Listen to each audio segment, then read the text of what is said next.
আমি সখাত সলিলে, বুঝে যায় সখাত, নিজেকে কিছু মনে করে নেওয়া, ডুবে মরিস আমার, নিজেকেই পড়ে যাবো পড়ে যাবো পড়ে যাবো পড়ে যাবো, সেই থেকে নাপতে নাপতে বারবার বলছি, আর পড়ে গেলাম। আর নিজেই বলছি, দেখলি আমি বললাম বলে পড়ে গেলাম, আমি জানতাম আমি পড়ে যাবো, নামাটাই ফুটলেস ছিল।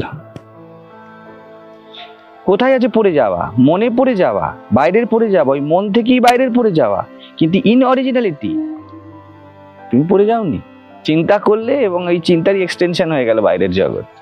রামকৃষ্ণদেব ওটাকে অন্যভাবে বললেন, বললো একজন বলছে যে বাড়ি ভেঙে পড়েছে হুড়মুড়ি, আমি দেখে এলাম, বলে পেপারে তো লেখা নেই, পেপারটাকে দেখি, পেপারে লেখা নেই, বলছে আমি দেখে এলাম, বলছে না, লিভিংনেস হি ইজ রিজেক্টিং, না না না, পেপারে যখন লেখা নেই ঘটেনি।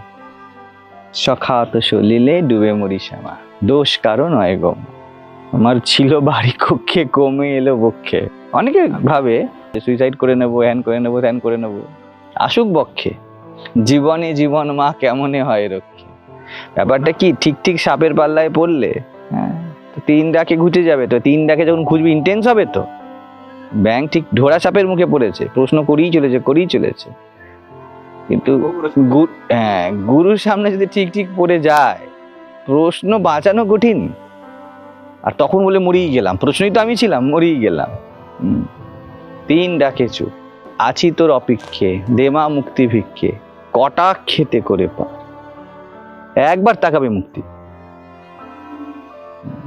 আত্মা একবার নিজের দিকে ঘুরে তাকাবে, শেষ। আচ্ছা, দ্যাট ওয়াজ দ্য পয়েন্ট।